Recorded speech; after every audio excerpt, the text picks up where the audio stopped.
Okay, it's just gone 5 o'clock, so let's get into it. Okay, today, for those people who haven't had the opportunity to talk or hear from me beforehand, thank you for coming along. My name is Richard Triggs, and I am the founder and CEO of Arete Executive. We're an executive search firm. We're based in Brisbane. We work on leadership roles from $150,000 plus, right through to CEO and board vacancies. We work across almost all industries. We work across almost all role families, and we work across the whole of Australia. And in fact, not regularly, but periodically we get asked to recruit international roles. For example, at one point recently, we were recruiting Americans in America for jobs in America. So why do they use a little recruitment company in Brisbane to do that? Well, I hope it's because we're awesome, but it's always interesting and enjoyable to do something a little bit out of the box like that. Okay, so tonight's webinar is called Ask Me Anything. And as the name so aptly describes, it is your opportunity to ask me anything about your job search. And the best way to ask me things is via the Q&A function. So Zoom, for whatever reason, if I'm running a normal Zoom meeting, people use the chat function. But because this is a webinar instead of a chat or instead of a meeting, you have to use Q&A. So if you try and use chat and you see it's disabled, it's not through any reason from our side of things. It's just the way that Zoom is set up. And so, jump onto Q&A and ask me anything about your job search. I can pretty much guarantee you, if you are thinking something, then other people in the chat are too. And so hopefully if you ask me a question, it will be of relevance to other people listening in. The webinar is scheduled for an hour, but I have no other plans. So if we run overtime, an hour and a quarter, an hour and a half, that's totally fine with me. I'll keep talking until the questions run out. So if we don't have any questions and it means we can take an early mark, then that's also fine too. I'm entirely at your disposal. Most people probably know, but perhaps there are people on this webinar who don't know that I wrote a book called Uncover the Hidden Job Market, How to Find and Win Your Next Senior Executive Role. Although it says senior executive role in the title, it is equally applicable for people looking for board roles, and it is equally applicable for people earlier in their career. And if you would like a free PDF version of that book, all you need to do is go to the Arete Executive website and you'll see a link there to get a free version, or alternatively, you can email info@Arete Executive or yolanab@areteexecutive.com.au and we will happily send you a free copy. In addition to that, this meeting tonight is being recorded, and I believe that Yolana will be sharing a link to the recorded version of tonight to everybody who's attended. So that way then, you don't need to take copious notes. You can always refer back to the recording and hopefully your questions will be answered. If I could just start by making some, introductory comments, and then I'll start at answering questions. So as I'm talking, just start typing your questions in. I'll answer them sequentially. If there are a couple of questions which are very similar, obviously I won't continue to repeat myself, but again, I won't stop until you stop asking me questions. Okay, so, we've been in business for 16 and a half years. Arete founded on the 1st of February 2009, the height of the global financial crisis. And since that time, we've been through a GFC, we've been through a mining industry downturn, we've been through a global pandemic. We're now going through, global uncertainty with wars and Trump's tariffs and all of these kind of extrinsic events that are perceiving to or being perceived as affecting the job market. And yet my experience and our experience has been that in good times, companies want great people, great leaders in their business. In bad times, companies want great leaders, great people in their business. And we really haven't seen much of a change in demand throughout that 16 and a half years at all. And in fact, we are very busy now. I've just actually hired 2 new people into the team who started yesterday to keep up with the demand of our clients for exceptional executive talent. So for people who are, thinking, well, what's the market like? The market is good. There's lots of opportunity. Organizations are consistently recruiting. Now, the reality, however, is that at least 80% of jobs never get to a recruiter. They never get advertised. They're never in the open job market. They're filled through the hidden job market. So what do I mean by that? I mean that when companies identify somebody who can solve their problems and take away their pain, they hire them, often even if there isn't a vacancy. So in my book, Uncover the Hidden Job Market, and my webinars and all of the different ways that I bang this drum, and have been banging this drum for well over 10 years now. If you want to access those 80% of hidden opportunities, you need to get in front of your employers of choice before they know that they need you.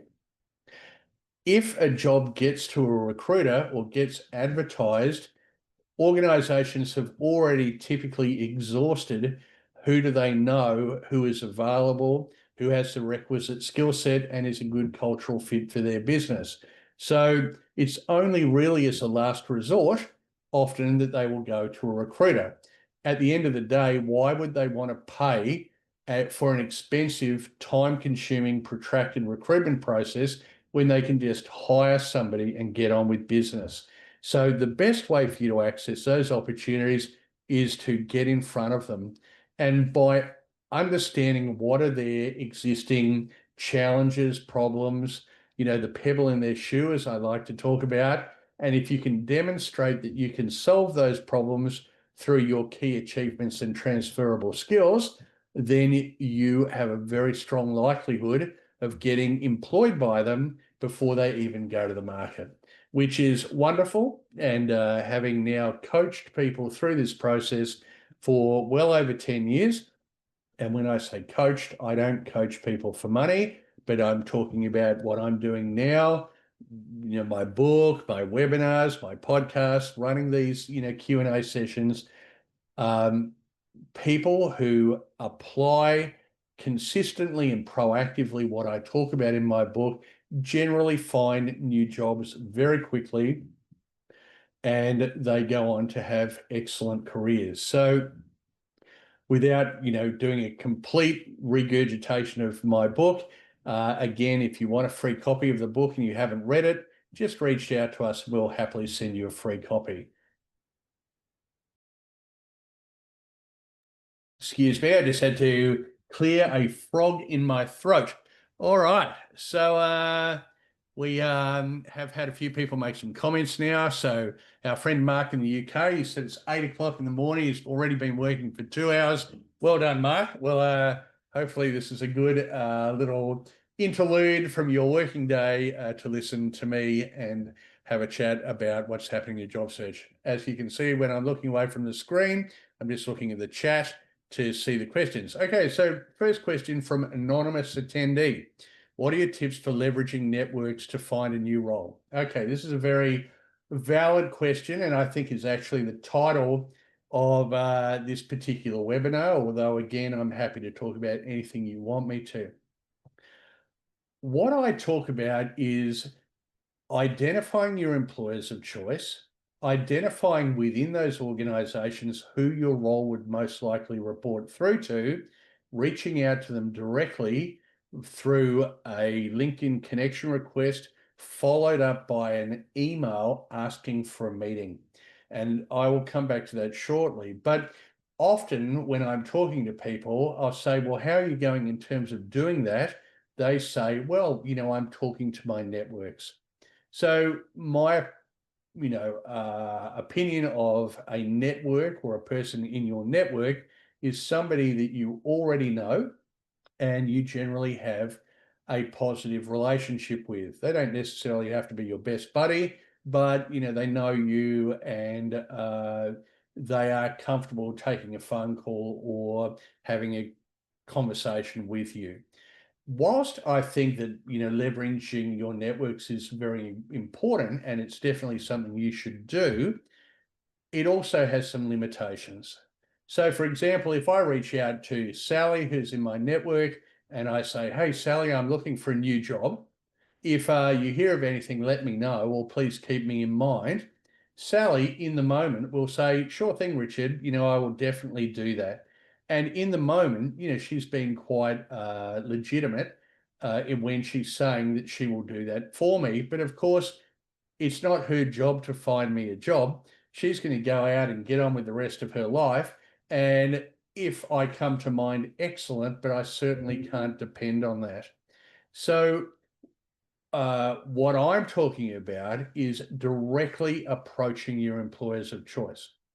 But while we're on the theme of networks, one of the fantastic things about LinkedIn is it can allow you to fairly effortlessly grow your networks with people, within your industry or within your geography or within your people that you've known in the past. When LinkedIn first came out, the whole premise of it was to reconnect with former fellow students, former bosses, former employees, suppliers, contractors, customers, etc. So you would reach out to people that you know and say, "Hey, Sally, let's connect on LinkedIn because we already know each other." Now, of course, people are being a lot more liberal in terms of who they connect with. And so you might find that you get people wanting to connect with you that you've never heard of before and you don't know. Likewise, you may want to reach out to people to connect with them that you don't already know, and you're reaching out on the basis of forming that connection for future opportunity. And I think that that is a great thing. Often I get asked by candidates, Richard, who should I connect with? Because I want a network of connections on LinkedIn that are people that I know and trust. And I say, yes, you should definitely have that. But by the same token, what about people who you don't necessarily know or trust? What is the downside of connecting with them? And so one of the downside is you might get a bit more spam, but the reality is we all get spam anyway. So whilst I'm not suggesting that you want to connect with the Uber driver in Manila, unless that's relevant to you, okay, if it's somebody within your industry or that is located where you happen to live or what have you, then there's absolutely no reason why you wouldn't want to connect with them. The more connected you are, number one, the more visible you are on LinkedIn, which is a good thing. And secondly, it allows you then to reach out to those people, potentially looking for opportunities. So at a sort of very broad, almost shotgun type approach, I use an example in my book of a particular guy who had been made redundant from his role. And so what he did was he directly messaged via LinkedIn all of his first degree connections, which you can do within LinkedIn by just sending a message. A little bit time consuming. You need to cut and paste that message into each individual message unless you subscribe to LinkedIn Recruiter, which I don't recommend that you do. Very expensive. And he just reached out to his network, I think of around 300 people. And he said, "Look, I'm currently looking for a full-time job. However, in the meantime, if you have any need for somebody with my capability, I'm available to work on a hourly basis, a daily basis, a weekly basis, an interim basis, whatever you need. These are the kind of skills that I have. And if you'd like to, progress a conversation with me, don't hesitate to let me know." So this guy reached out to 300 or so people, and literally within a matter of days, he had, I believe, 3 offers for him to do some contracting work for people he was connecting with, and that turned into a full-time engagement, again, by memory, within a month. So that is what I would call pretty ad hoc, almost a scattergun type approach, but definitely paid dividends and created an opportunity for him. Another way that people often think about networking is, I'm going to go to an event and I'm going to carry a bunch of business cards and I'm going to go up to some random people and shake their hand and say, hi, I'm Richard, here's my card. And that kind of networking, personally, I don't enjoy doing that at all. I don't really see a lot of benefit in that. Going and reaching out to people on an almost ad hoc, coincidental basis rarely creates a lot of opportunity.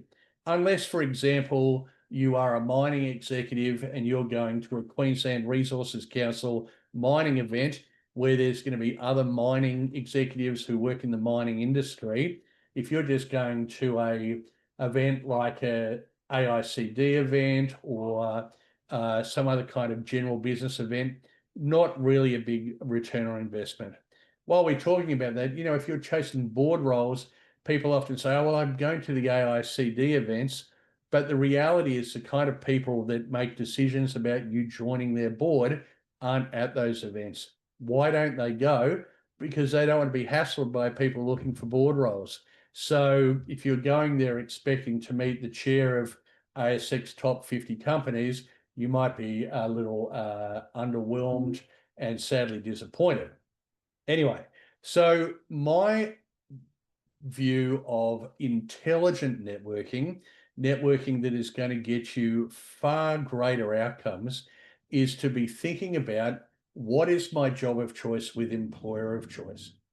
Okay, now that I've identified my job of choice with employer of choice, so let's say, for example, I want to be a CFO of a mining company, which are the mining companies that I would like to join? In those organizations, who would my role most likely report through to? Well, if you're a CFO or an aspiring CFO, your role is going to report to the CEO. 95 times out of 100, that CEO is going to have a LinkedIn profile. So by reaching out to them and connecting with them on LinkedIn, and then following up with an email, note that I say email, not in-mail, you can reach out to them and say, let's call the CEO Mary.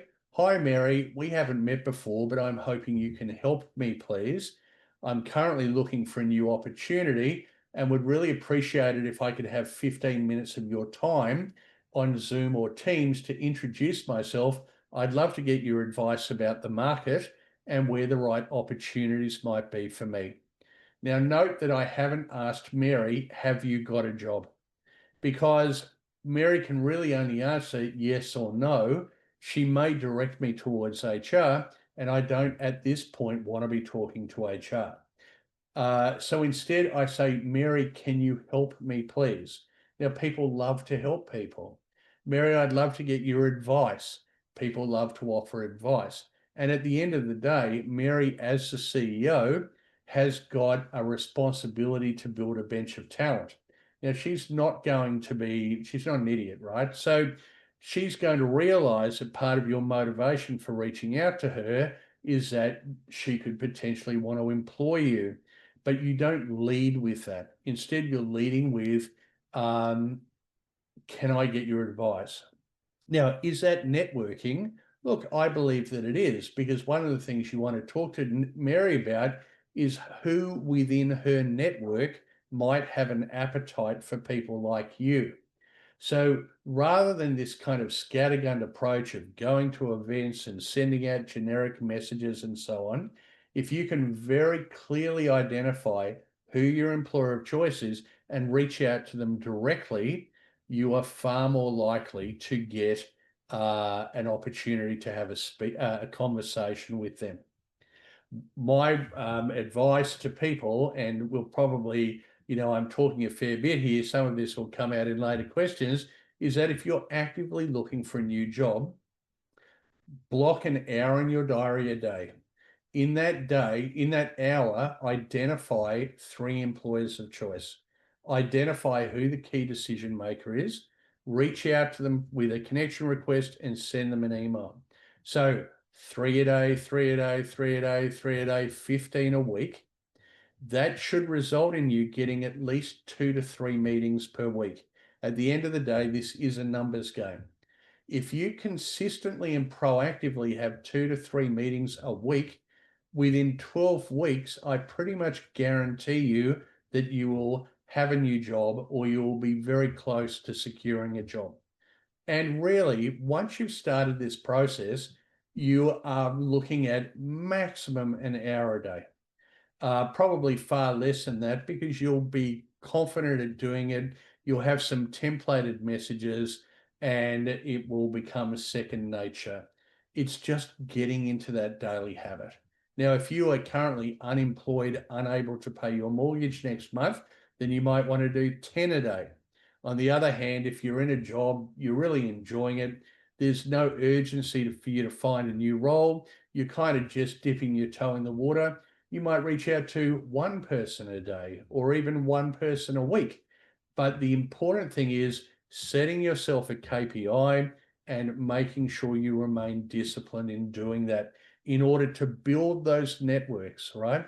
We are building networks here. Even if you talk to somebody and they don't have a job for you, you are further establishing your networks with interesting people who are in the market and may well uncover opportunities that they bring to your attention.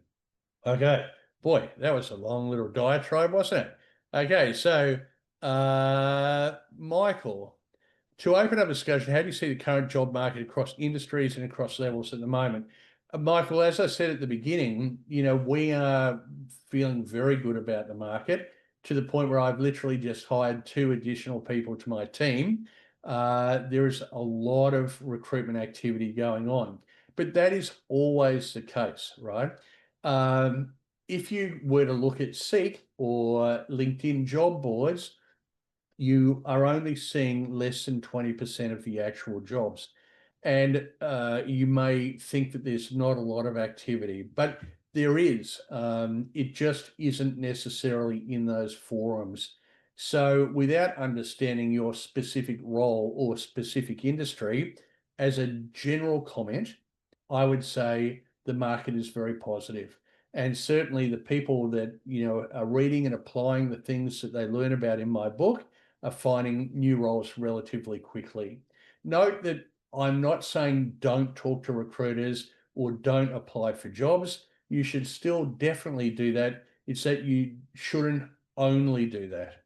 If you want to ask me a little bit more of a specific question about your role, family, or industry, Michael, feel free to. Oh, he has. There you go. Maybe I should scroll down a bit. I'm in defense supply chain. So one of the things that I suggest for you, Michael, and for anybody on this call, is to be intelligently optimistic.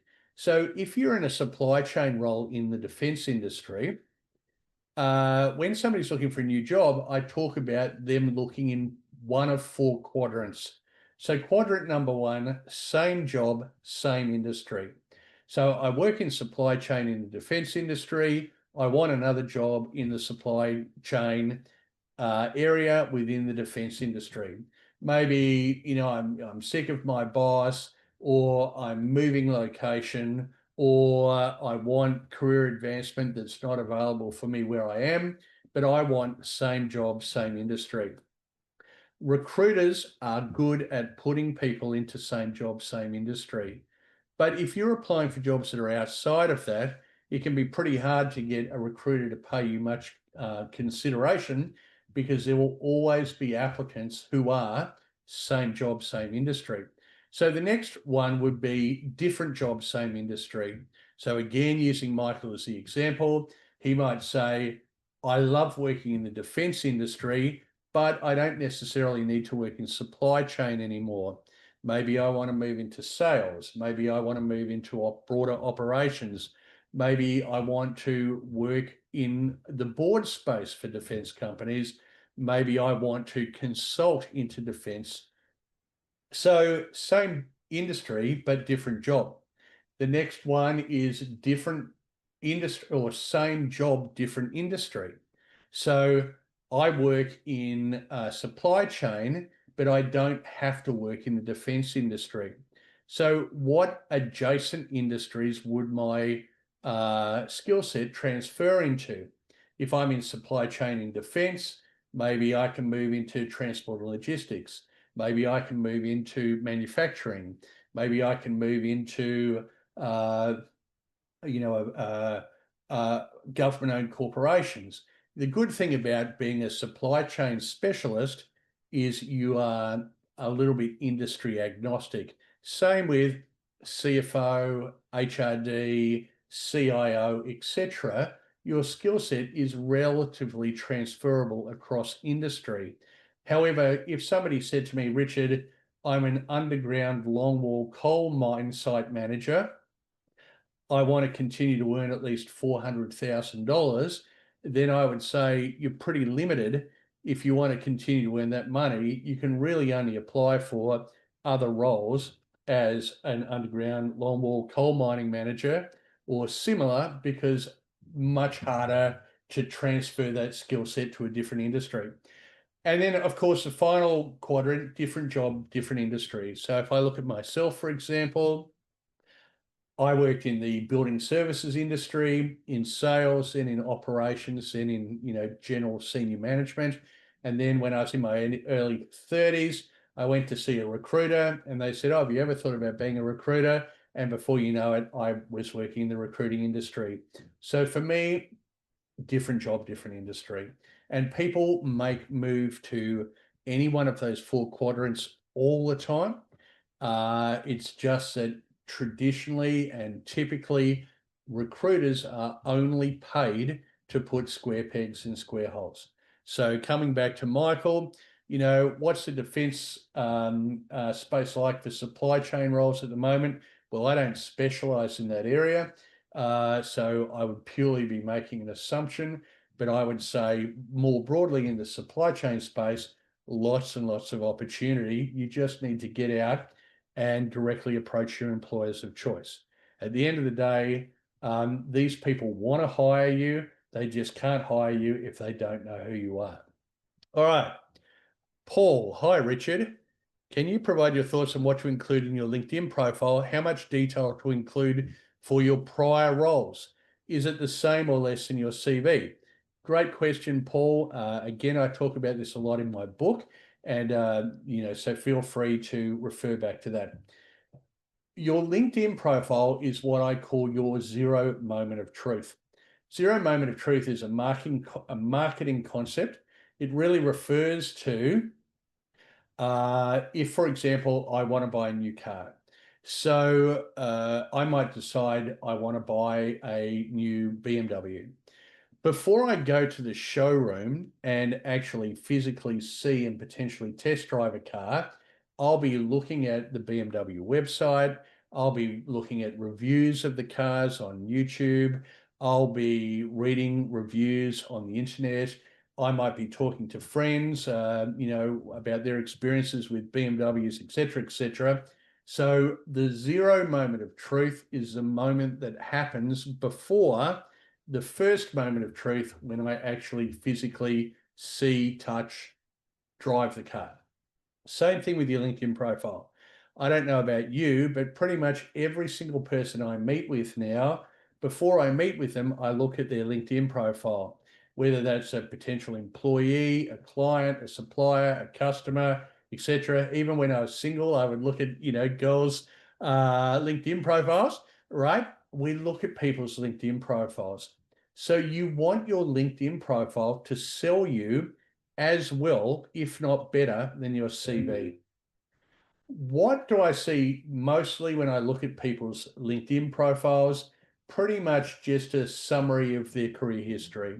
Okay, I worked here in this role, and before that I worked in this role, and before that I worked in this role, without any real depth, without any evidence as to why this person is awesome and why I would definitely want to talk to them about an opportunity that either I'm recruiting for another company or for ourselves, right? So what makes somebody's CV or their LinkedIn profile sexy? You know, what I talk about is a bit of a sales concept. You need to sell the sizzle, not the steak. So what do I mean by that? You need to sell your key achievements and transferable skills. And the more quantified they are, the better. So typically somebody might say, in this role, I grew revenue by X. I reduced expenses by Y. You know, I reduced lost time injuries by Z. If they're a finance person, you know, I was able to take end of month reporting from 12 days post end of month to 3. If I'm in the supply chain, I was able to meet our key performance indicators of 99% of goods shipped within 24 hours. Whatever it is, right? Give me sexy, quantifiable key achievements that demonstrate to me why are you awesome. People often confuse responsibilities with achievements. So if they say, I managed a team of 10 people, that is a responsibility. That's not an achievement. If I reduced staff turnover by 33%, or, you know, I successfully developed 7 members of my team into senior leadership roles, or I developed and successfully implemented a diversity and inclusion program within the business, whatever it is, right? That is an achievement. So it's about selling why are you awesome. Now, obviously, your LinkedIn is a more publicly available, for want of a better term, document than your CV. So if you are working in organizations or have worked in organizations and there's some confidentiality, so for example, you couldn't say, I grew revenue from 100 million to 150 million. You could say, I grew revenue by 50%, right? So you need to be intelligent about how you communicate your key achievements, but by the same token, you need those key achievements to make recruiters and employers want to talk to you. The bigger, bolder, more quantifiable those key achievements are, the better. How much detail on your prior roles? I would go back at least 10 years. You know, if we're talking about a job that you had 20 years ago, not really relevant, but certainly your last 2, potentially 3 roles, I would like to see, you know, at least 4 or 5 key achievements per role in your LinkedIn profile. Another thing to do with your LinkedIn profile is try to get recommendations. So this is where people write you a little testimonial. So it could be a former boss, a former staff member, a former supplier, a former customer who says, I worked with Paul. Paul was awesome. This is why. The more of those recommendations you have, the more competent that you look and the more trustworthy you look. You don't need to have 500 of them, but certainly try and get some. And the easiest way to get those is to reach out to those people and say, hey, listen, Bill, you know, I'll scratch your back if you scratch mine. Let's write each other a recommendation. Don't reach out to people that you don't know asking for a recommendation. I would probably get at least 10 people a month who say, oh, Richard, can you write me a recommendation? And I think to myself, I've never met this person. I have no idea who they are. Why on earth would they want a recommendation from me? And of course, I don't write one. So that's a great thing to have as part of your LinkedIn profile as well.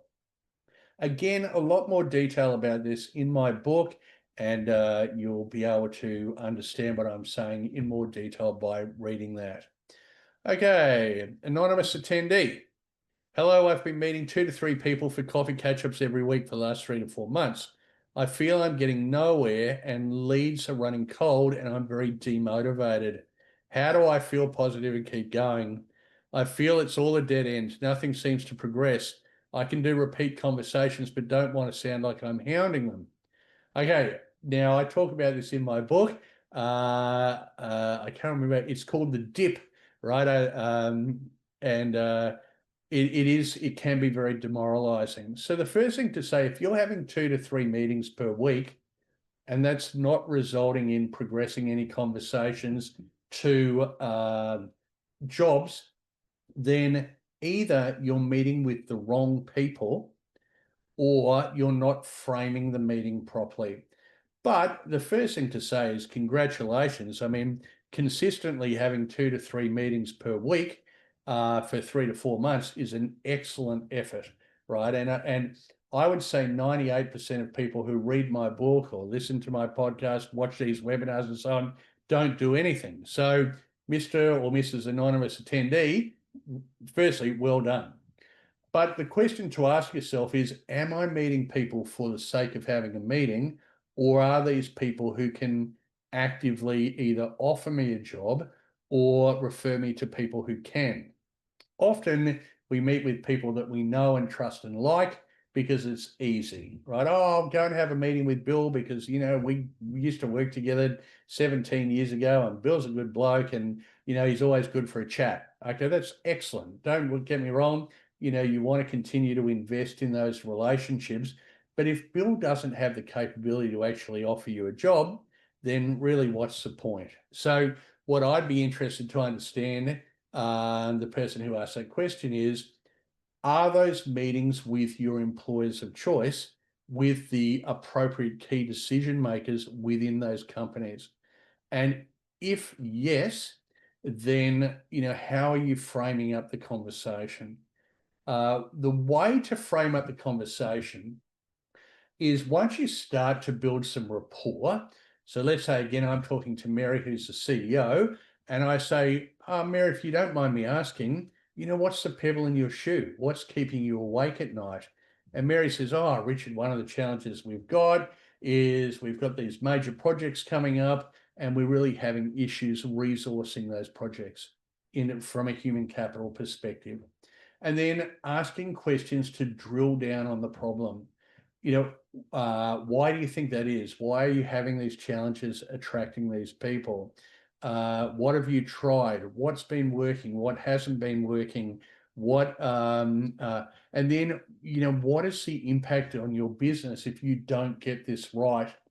Well, Richard, if we don't get this right, then we could potentially miss some major contracts, or we could let our customers down, and that's going to be very bad for our reputation and our bottom line, right? So I'm peeling the onion. I want to get to what is the underlying challenge or problem that they're facing. And then I say, Mary, if I could help you to solve that problem, would that be valuable? Richard, if you could help me to solve that problem, that would be amazing. Okay, well, Mary, let me tell you when I've done it before. Okay, so I'm using her problems as what I call hooks to hang my key achievements on.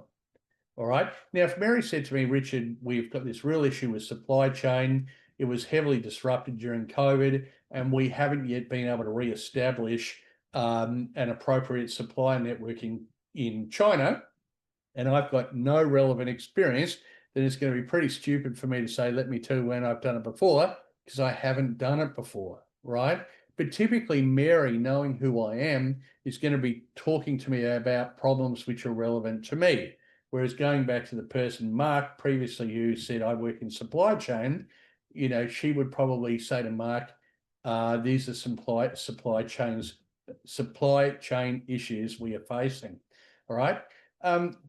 The analogy I use is, let's say that I walked in to see a surgeon, and the surgeon says, oh, Richard, I'm so glad you came to see me. I'm the best knee surgeon in town. I've been fixing knees for 20 years.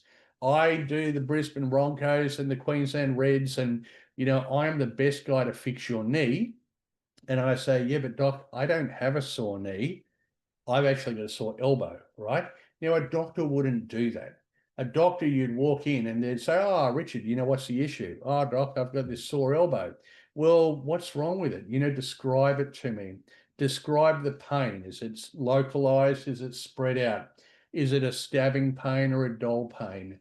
Is it a throbbing pain? What's the pain out of 10? Let's do an investigation. Let me have a look at your symptoms. let me do a thorough analysis, and on that basis, let me tell you what I think is wrong with your elbow, and let me tell you how I think you should fix your elbow, and let me tell you how, if you want me to, I can fix your elbow, right? So that's what the doctor does. Now, if you go into a meeting with one of these people and you say to them, oh, I've had a read of your website, and let me tell you, I'm awesome because of blah, blah, blah, and I'm the best guy to fix your blah, blah, blah, they might go, well, that's awesome, Richard, but we don't need that, right?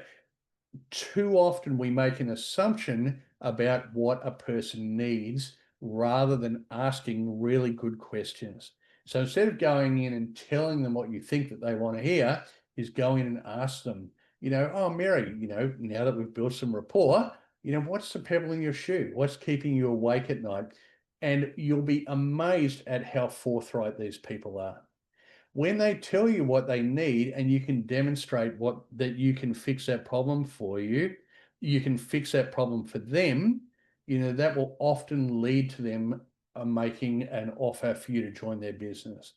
Or alternatively, they might say, look, Richard, you're awesome, but unfortunately, I just don't have a need for you right now. You go, no worries, Mary, that's totally fine. Who do you know that you think might have a need for me? And would you mind introducing me? Or alternatively, would you mind if I say that you referred me? Secondly, who's to say that Mary next weekend isn't playing golf with her friends, and one of her friends says, oh, our head of supply chain's just resigned. I don't know what to do. And Mary says, oh, I met this guy named Mark, and Mark's really awesome. Do you want me to introduce you? Happens all the time, right? So coming back to anonymous attendees' comment, meet with the right people, ask the right questions, and you should get better outcomes. But in saying that, it is a numbers game, and potentially it can take some time.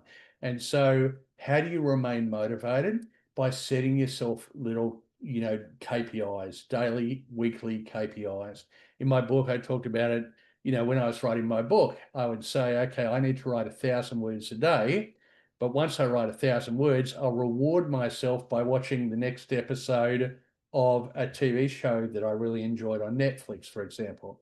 So I would delay my gratification and say, I write 1,000 words and then I watch the episode. But I knew that if I wrote 1,000 words a day for 30 days, at the end of the 30 days, I'd have a 30,000 word book. So you might say, every day I'm going to reach out to 3 potential employers of choice, follow up with an email asking for a meeting. Every week that I have 2 to 3 meetings, I'm going to reward myself by, cooking myself my favorite dish, or, taking my dog to the beach for a walk, whatever it is, right? It's a little bit of a mind game.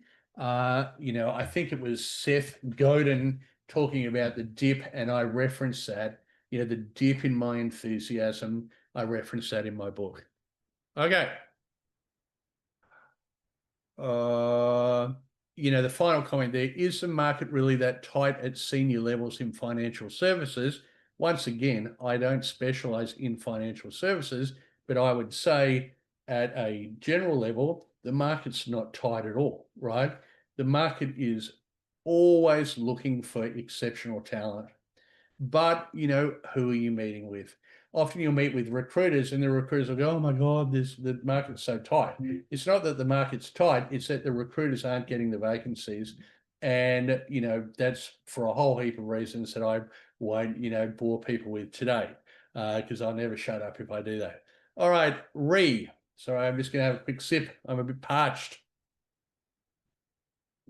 Running out of words. I've been researching potential employers and been in contact with a number of them.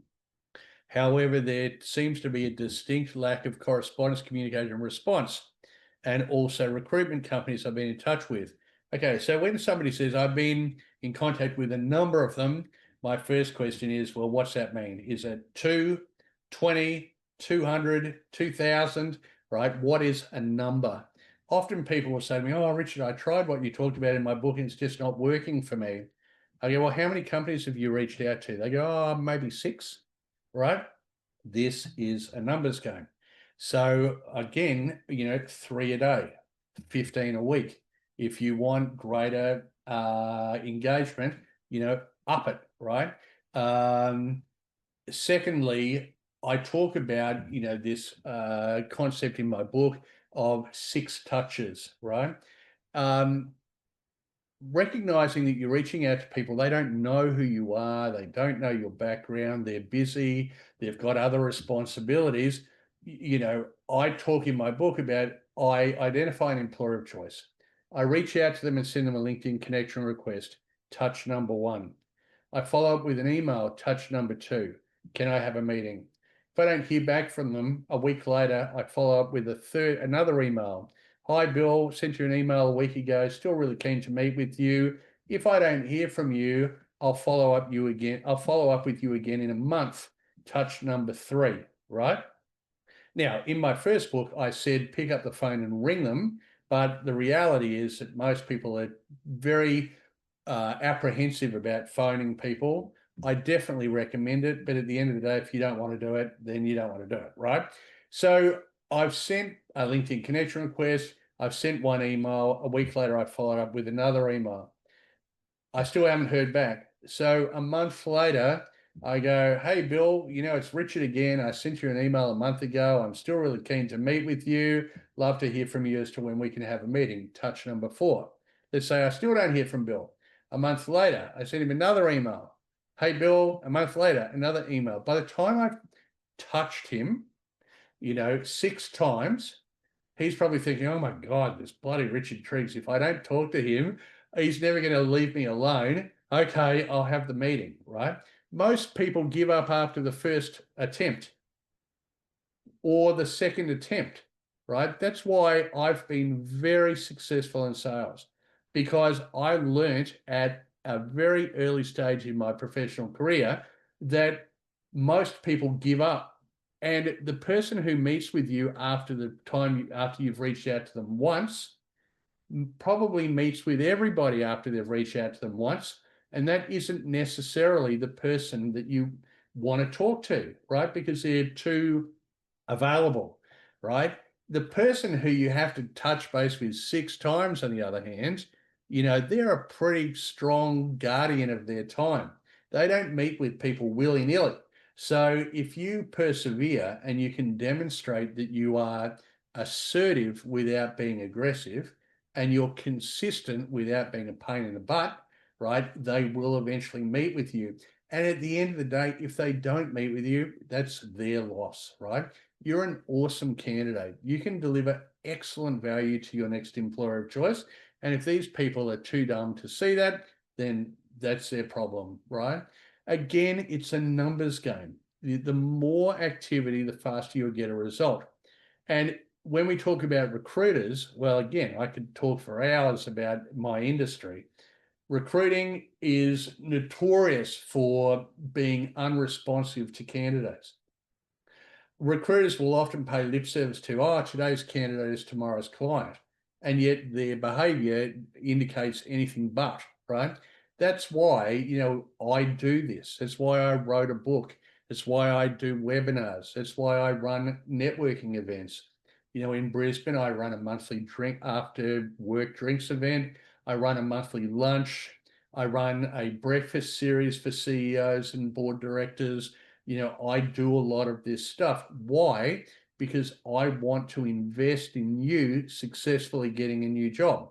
Because I know that if my advice assists you, then when you get that job, hopefully you'll think kindly of me, an Arete executive, and you might engage us to recruit a role. Now, in saying that, do I meet with candidates? No. Okay. Why don't I do that? Because I don't want to waste your time. I'm more than happy to do this. I'm more than happy to provide you with a bunch of resources, but I get at least 30 people a week who reach out to me. Oh, Richard, I've been talking to Sally and, I'm looking for a new job, and can I meet with you? And if I met with all of those 30 people, then I would make no money, right? So I said, look, unfortunately, I can't meet with you, but here's a stack of resources, and here's a webinar, and here's some events. Let me try and contribute as much value to your job search as possible whilst being protective of my time. Whereas a lot of recruiters, they just they don't reply to emails, they don't respond to phone calls, and it's no wonder that my industry has a very bad reputation. Okay, Bex, I'm an executive leader. How can I be matched with the organizations that use your services? Well, I suppose, how can you be matched? You see a role that we've advertised that you're attracted to and you're qualified for, and you apply for the opportunity. Now, I don't do any recruitment in the business. I have a team of 10 people who do that. But you will see roles that are advertised by an Arete employee. And I would say this of any recruiter: if you apply for a job and you get the dreaded thanks but no thanks email, follow up with a phone call, ring the recruiter and say, oh, look, I applied for the role that you were recruiting. I wasn't, brought forward for interview. Would love to get your feedback as to why and what I could do to improve my success in the future, right? If a recruiter is recruiting a role that you're attracted to, they are probably going to recruit other roles that you're attracted to. So you want to have a relationship with them.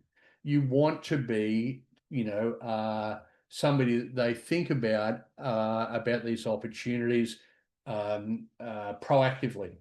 And you can only have that relationship if you actually are talking to the recruiters and building a rapport and potentially having a meeting with them on Zoom or Teams, or even getting together with them face to face. Now, if you are an early careerist IT professional, there's absolutely no point in trying to get a meeting with me, even if I was recruiting, because I recruit CEOs and board directors or very senior C-suite executives. You want to get in front of recruiters who specialize in the area in which you want to work, right? So it's about targeting those specific recruiters and then being a squeaky wheel, right? I talk about this in my book, but let's say that I advertise a role for a CFO and I have 140 applicants, and of those 140 applicants, 130 of them are discounted. They get the dreaded thanks but no thanks email. How many of those 130 people do you think ring me up and say, hey, Richard, I'd love to get some feedback about my application and what I could do better in the future? The short answer is none. Very, very occasionally one, maybe two, but most of the time, none. Now, to me, that's crazy, right? Because if I'm recruiting roles that you want to have a relationship with me, me being, a recruiter, right? So you want to use that thanks but no thanks as an opportunity to commence a conversation. Now, once again, a lot of people are going to go, oh, yeah, but Richard, I tried to reach out to the recruiter and they didn't return my phone calls or reply to my emails. And that's because that recruiter is an idiot, right? That's because that recruiter is lazy and stupid and shouldn't work in this industry. And you are worth a lot of money. If a recruiter places you in a job, they typically will get paid tens of thousands of dollars. So if a recruiter treats you like rubbish, then you go, no worries, idiot. I'm going to go and work with recruiters that actually value me and don't treat me like a commodity. So long-winded way to get back to you, Bex. How can I be matched with the organizations that use your services? Again, obviously, keeping an eye out and replying to or applying for relevant roles is very important to that. But the big message I want to give to you, Bex, and to everybody else in this webinar, which is just me banging the drum and carrying on, you need to go directly to your employers of choice, right? Who are the organizations that you want to work for, and approach them directly. Now, if a role comes up through a recruiter in the meantime, excellent, right? But don't leave your job search in the hands of recruiters and only for open advertised jobs. Julian, everyone is just so busy nowadays. What is a good way to follow up with people in a network that is 2025 appropriate? All right. So, Julian, I recently wrote my second book, Winning the War for Talent. And you all probably have heard that term regularly. Companies go, oh my God, it's a war for talent. We can't attract good people. And, our business is going to really struggle unless we hire awesome people. So everyone is just so busy nowadays is an assumption, right? Is somebody too busy that they won't meet with you if you're an awesome candidate and they would love to have you in your business? I tell you, they would bend over backwards to meet with you, right? So often we create these assumptions to kind of excuse not taking action. Okay. Are people busy? Yes. Are people more busy in 2025 than in 1995? Well, I'm 57 years old. I've been working in business for, longer than that. And I can tell you now, am I busier today than I was 25 years ago? Not really. You know, I used to run these webinars. Sorry, beg your pardon. I used to run these workshops talking about what we're talking about today, but I would do it live. And often, I would get dozens, if not, 50 plus senior executives attend. And I'd say, okay, let me ask you a question. If somebody reached out to you and said, can I meet with you to get some advice about my job search? And you looked at their LinkedIn profile and you could see that they were relevant and had attractive key achievements and transferable skills, would you meet with them? Let's say there are 50 people in the room. I would say at least 48%, 48 out of 50 people said yes. And then I'd say, are people reaching out to you and asking for a meeting? And most of them would say no, right? Occasionally one might say yes, or, very sporadically, but largely no. Okay, so what you're saying to me is that if people reached out to you and asked for a meeting, you would meet with them, but people aren't reaching out to you. They go, that's correct. And I'd say, well, then why aren't you doing it? Right? And they go, oh, Richard, you're right. Maybe I should start to do that. And then most of them wouldn't do it, right?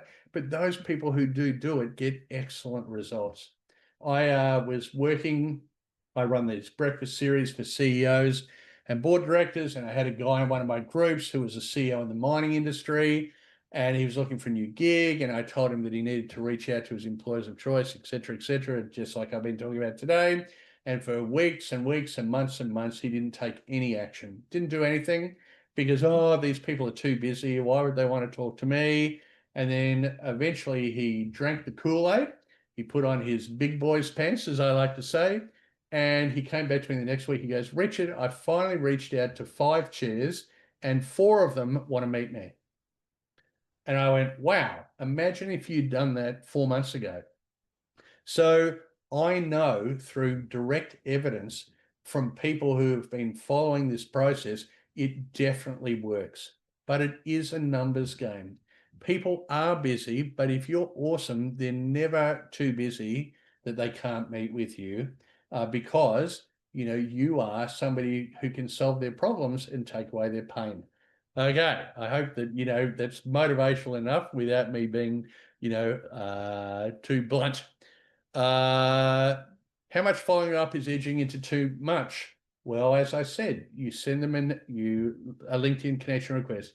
You send them an email. They don't respond in a week. You send them a follow-up email. If you don't want to pick up the phone, which again, I recommend, but I understand people don't want to do it. You say, look, if I don't hear from you, I'll follow up with you again in a month. A month later, you send them another email. If I don't hear from you, I'll follow up again in a month. So you're not sending them an email every second day, right?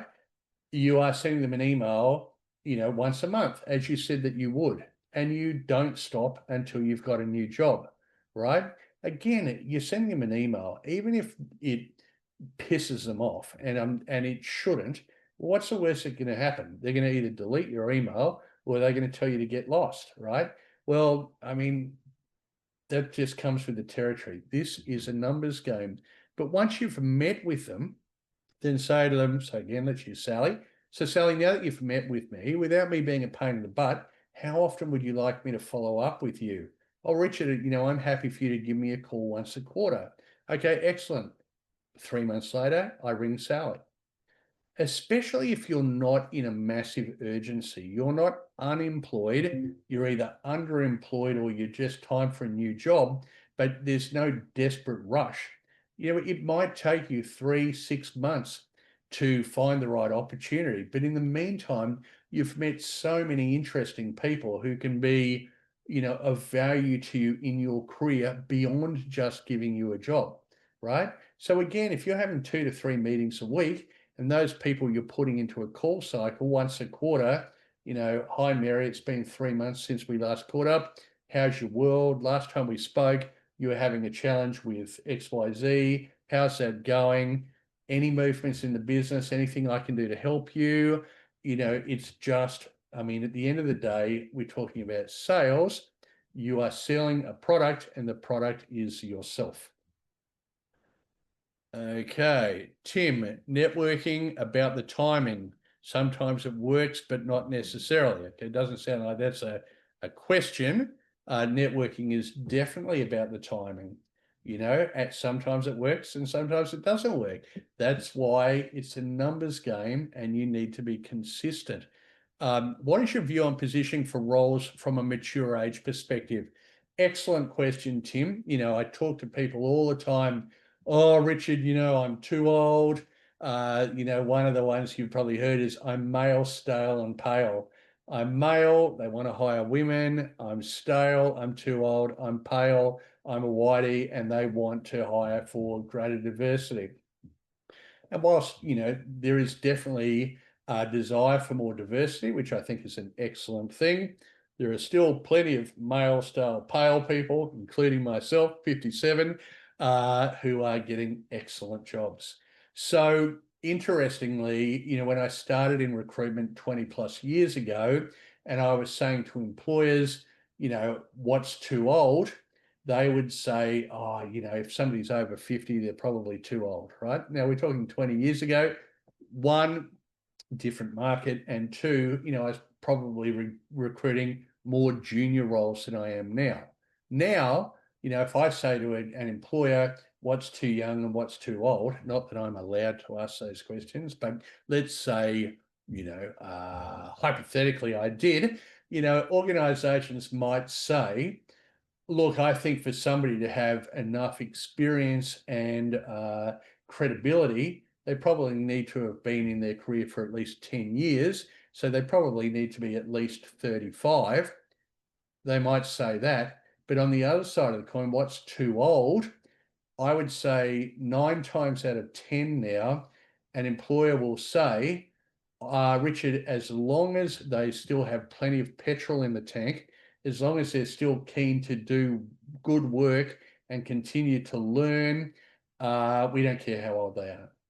In fact, we not recently, but a little while ago, placed a guy in a role to run a division of a mining services company. He was 72 years old, right?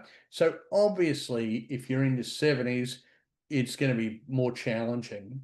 But if you're somebody that's in your 50s or in your 60s, the reality is we're all getting older. There's less people coming into the workforce. We are retiring later. We're generally in better health. Back in 1900, I think average life expectancy of a white male in Australia was 57, right? Now I'm 57 and I hope to continue to work for probably at least another 10 plus years, hopefully out of desire rather than necessity. But organizations want what I call a SCAR resume.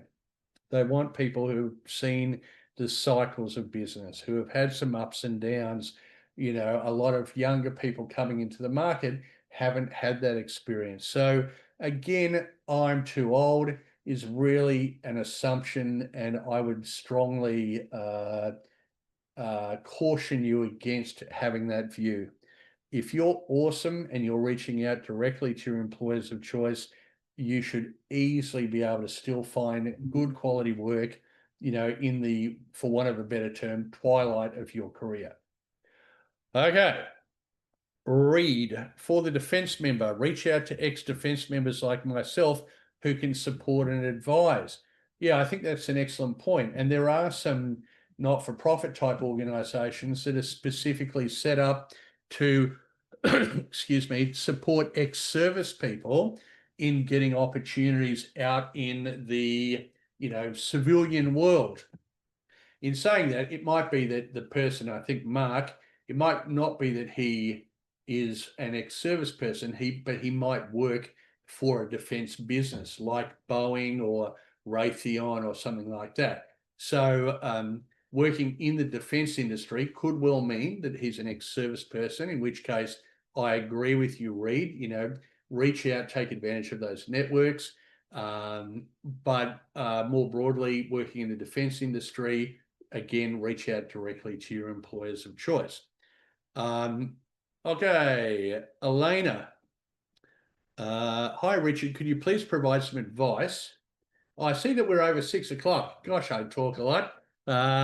If you are still here, and it looks like a lot of you are, then feel free to stay online. Or if you choose to exit to go and cook dinner or, do what you have to do, we will supply a recording of this. So if you need to bail out, go for it. But again, I'll keep going. Okay. Hi, Richard. Could you please provide some advice in situations where you're able to connect with connections on LinkedIn? However, when you try to set up coffee meetings, there's no response despite multiple outreach attempts. Right. So again, people are busy. People have competing priorities. And as somebody said earlier, networking is a bit of a, right place, right time. So if you reach out to somebody multiple times and they don't respond to you, then you've got two choices. You either pick up the phone and ring them, or you move on. Now, one of the ways that you might move on is you might go, look, I'm really attracted to working for that company, but Fred's not responding to me. Who can I reach out to as an alternative to Fred? Right? Or what you could do, if you are connected to Fred, or even if Fred's not your first degree connection, you can see who your mutual connection is. So you might be connected to Sally, and Sally is connected to Fred, right? In which case you could reach out to Sally and say, hey, listen, Sally, I've been trying to get in touch with Fred. I know that you're also connected to Fred. Would you mind, making a warm introduction for me? Now, of course, you'd only do that if you knew Sally well. If some random person reached out to me and said, hey, Richard, I see that you know Elena, can you introduce me to Elena? I'm not going to do it if I don't know them, because, if I'm introducing somebody to you, it's my credibility on the line that they are worthwhile for you to meet with. And so I'm not going to jeopardize that by making introductions for people that I don't know really well. So obviously, if you're asking somebody to make the introduction on your behalf, you need to feel confident that one, they'll happily do it for you, and two, that they will position you in the way that you want to be positioned. But it's a numbers game, Elena or Eleanor. I'm not exactly sure how to pronounce your name. It's all about shaking hands and kissing babies. Mark, not sure if it's the same Mark or a different Mark. I'm actively looking for a new job after being in the same organisation for 18 years. Given that this is unusual these days, how can I best combat negative assumptions and exploit the long tenure to my advantage? So once again, it's an assumption that people would view that negatively. There are certain employers who would view that very positively. Here's somebody who's very loyal and, is not flighty, is, very committed. I suppose, again, it would depend in that 18 years. If you started in a job 18 years ago and you're still in exactly the same job 18 years later, then that might say something about your ambition or capability. But if you've been in an organisation, you might have been there for 18 years, but in that time you've had 3 or 4 promotions or job changes or whatever, then that's a good thing, not a negative thing. And it's very easy for you to, be able to spin that positively to your advantage because of what I've just spoken about. Once again, recruiters are lazy and stupid. If a recruiter gets 140 applicants for a role, they are looking for reasons to say no rather than yes. This person's too old. This person's too young. This person's been in their employer with one employer for too long. This person's not been with employers long enough. This person doesn't have this. They do have that, blah, blah, blah, right? They're looking for excuses to get from 140 to 5 or maybe 10, right? So if you are approaching directly your employers of choice, you're not asking them for a job. You're just asking for a meeting. And once you're having the meeting with them and you identify their pain points and can demonstrate that you can solve their pain, do they care that you've been in a job for 18 years or 18 months? No. They don't care. They just care, can this problem sort out my stuff? Yes, they can. Mark, come and join us. Likewise, when somebody goes to a recruiter, they say, look, this job pays 200. So the recruiter talks to you and says, how much money do you want? And you go, oh, 250. They go, well, it only pays 200, so therefore we're not going to bring you forward in the process, right? Because they are being prescribed what the salary is. If you get in front of the employer before they know that they need you and you can demonstrate that you can solve their problems and take away their pain, do they care that they have to pay you 250? No, right? They care about getting the outcomes they want, and if they have to pay a bit of a premium for that, they will happily pay it. Now, if the role is worth 200 and you want 600, okay, it's a different story. But if it's 200 versus 250, or potentially 200 versus 300, again, you want to get in front of the employer before they go to the recruiter. Okay, anonymous attendee. Typically, for how many of the roles on LinkedIn we see roles advertised just a few hours before around 100 applications? What does this mean? Are there so many people really applying that quickly, or are there bots? Yeah, look, again, an excellent question. I wrote a piece, an article about this on LinkedIn a little while ago. It was called Confessions of an Angry Recruiter or something like that. So, you know, a little while ago, I was recruiting a CEO role for a metal fabrication company. And said, to be considered, you must have experience at CEO or senior executive level within the manufacturing industry, preferably steel fabrication, right? So I was prepared to be a bit open-minded. They didn't have to have previously been a CEO, and they didn't have to have worked in steel fabrication, but, you know, they needed to have relevant experience. Of 160 applicants, at least 140 of them had no relevant experience at all. So somebody who was the manager of the local Snap fitness gym was applying. Somebody who was a finance graduate was applying. Somebody who was an HR consultant was applying. And I would think to myself, why on earth are you applying for jobs that you have no relevant experience for, and there is absolutely no way you're going to be interviewed for? You are totally wasting your own time, and you are totally wasting my time, right? So is it a surprise that there are 100 applications? Not really. But are they 100 good applications? Very unlikely, right? There are people who go, I know, I need to find a new job. I'm going to set myself a KPI. I'm going to apply for 10 jobs a day, right? So they're applying for 10 jobs a day. They might only be suitable for one of those jobs. To me, that is dumb, right? Why would you do that?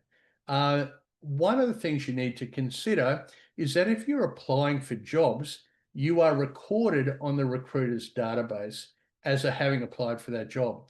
So if somebody applies for a job with Arete Executive, and we can see that in the last 2 months, they've applied for a sales manager job, an HR job, an operations job, a job in the pharmaceutical industry, an IT job, a job in Sydney, a job in Perth, a job in Timbuktu. we're thinking this person does not have a clue what they want to do, and that absolutely, definitely weighs against them in being considered for roles. So my strongest advice for you is don't apply for jobs that you are unqualified for. Now, should you be intelligently optimistic? Definitely. If a job advertisement calls for 10 things and you've got 7, apply, right? But if you've only got 2, don't, right? This is a challenge a lot for, diversity in recruitment because, and again, this is a generalization, many women will see a job ad that calls for 10 things. They've got 7, so they won't apply because they think they're not qualified enough.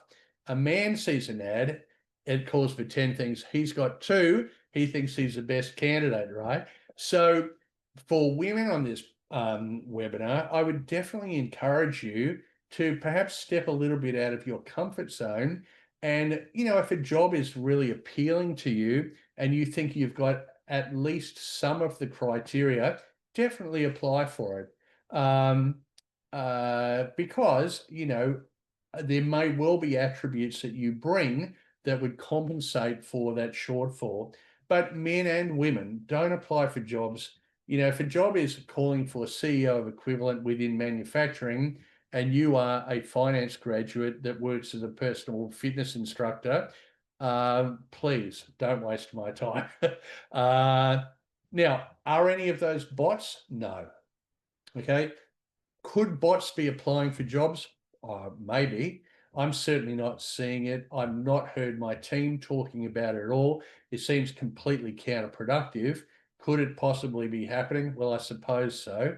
But it's not really, from my perspective, an issue to be concerned about.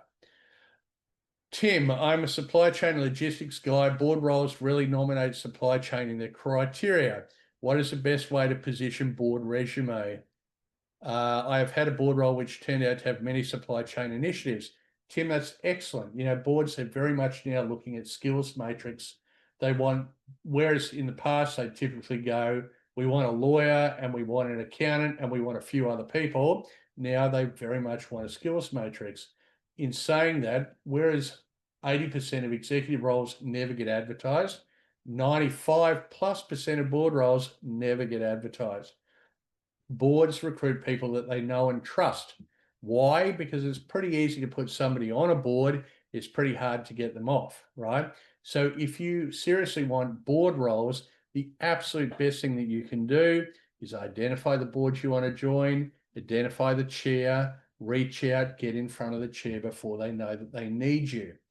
When we're talking about board CVs, there seems to be this belief that a board CV should only be 2 pages long. Now, if you are a highly experienced board director that's been on multiple boards, then that's probably, true. If you're an executive looking for your first or second board role, you don't have the board experience to be assessed on. You're being assessed on your key achievements as an executive. So in that instance, unless it's specifically called for, I wouldn't send a board resume. I would just use your normal resume because that's really why you are awesome, okay? But again, if you're applying for board roles, we recently advertised a board role for a not-for-profit. We had over 400 applicants, okay? If you are trying to get board roles by competing for open board vacancies, you are potentially going to be waiting a long time to get board roles. Instead, do exactly what I've spoken about for the last hour and 20 minutes. Reach out directly and get in front of them before they know that they need you. Okay, Reed. Hi, Richard. What's your view on the rise of interim and fractional senior leadership roles? It is definitely growing, and I believe will grow even more so in the future, particularly, with the rise of AI and, the ability to have AI or less qualified people doing more of the grunty work. people will be saying, look, I need a CMO, Chief Marketing Officer. I don't want to pay 400 grand. You know, if I can get somebody of that caliber, but they work for me 4 days a month, then I can get access to the strategic intelligence of that person, but only pay a fraction of the salary. Yeah, we're seeing it a lot. Interim, pretty much of the same scenario it's been for a long time. CEO resigns, they need somebody to hold the role or hold the fort whilst they recruit a new one, interim. Or somebody takes a long notice period, a leave period. They might be going on maternity leave or taking a sabbatical year. Potentially somebody's in a role, they're stepping into a special project for a period.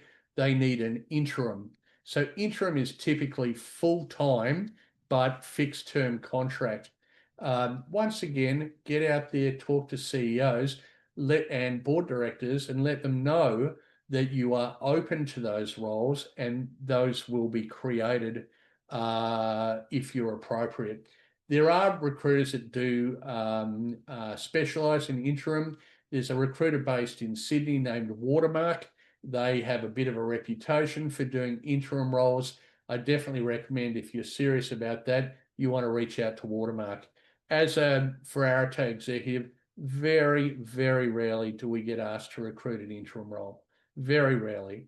But that's not to say that people don't get interim roles all the time, because they definitely do.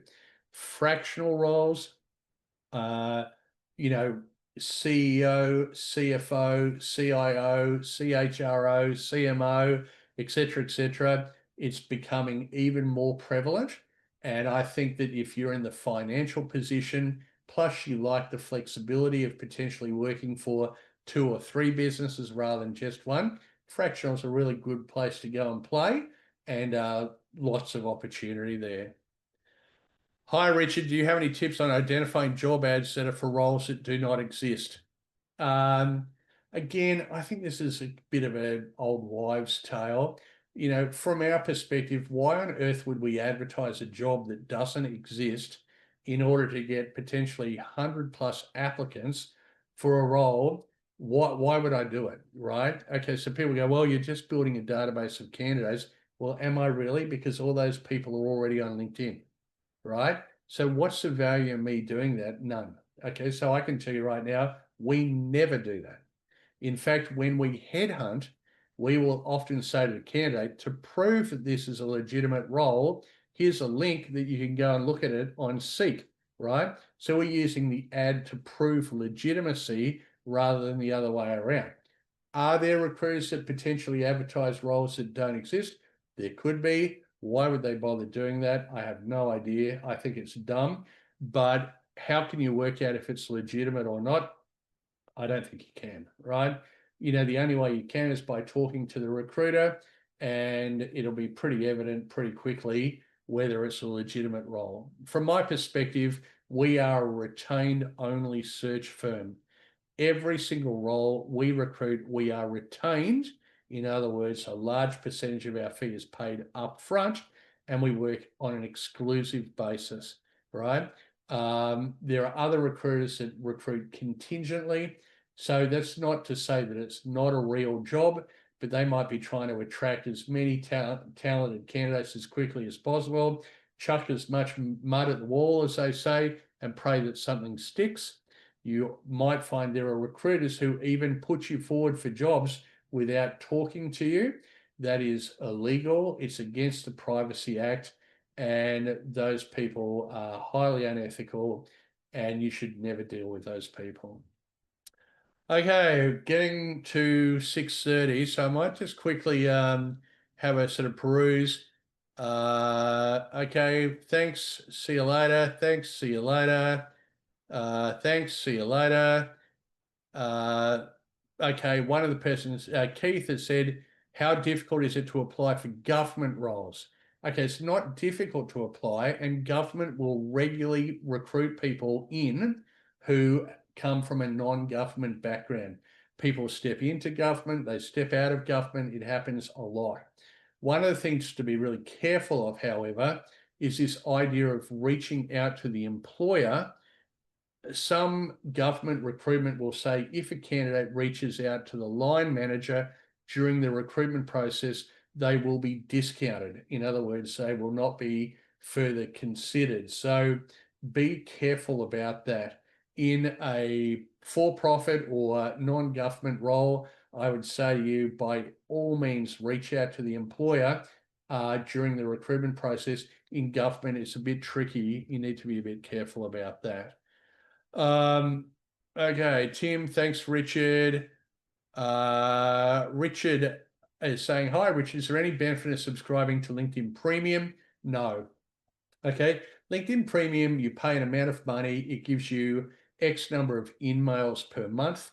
It's such a small number of in-mails. You're going to exhaust those really quickly. It's not worth doing it. Secondly, if you subscribe to Premium, it allows you to run some more comprehensive searches. Once again, I talk about this a lot in my book, so refer to my book. But do I think it's worthwhile subscribing to Premium? Not really. It's not that much money. You can always turn it on, and then once you've found a new job, turn it off. But for the purposes of applying the methodology that I talk about, I don't think there's much value in LinkedIn Premium at all. Okay, it is 6:27. I have completed answering all the questions. And I tell you what, I'm not drinking at the moment. I'm having a little break. Today is 100 days since I've had an alcoholic drink. So instead, I will enjoy my hopper, which is quite delicious for people who might be interested. But thank you very much for your attention tonight. Good luck with your job search. Again, if you want a copy of my book and you don't have one, please reach out to us. We'll send you a free copy of the book. Please, don't reach out to me asking for a one-on-one meeting, because I'm going to politely say to you, thanks, but I just don't have time. But certainly would love to see you at some of our events if you're in Brisbane. And I wish you all the very best with your job search. And I look forward to hearing your success stories. Have a great night and talk soon. Bye.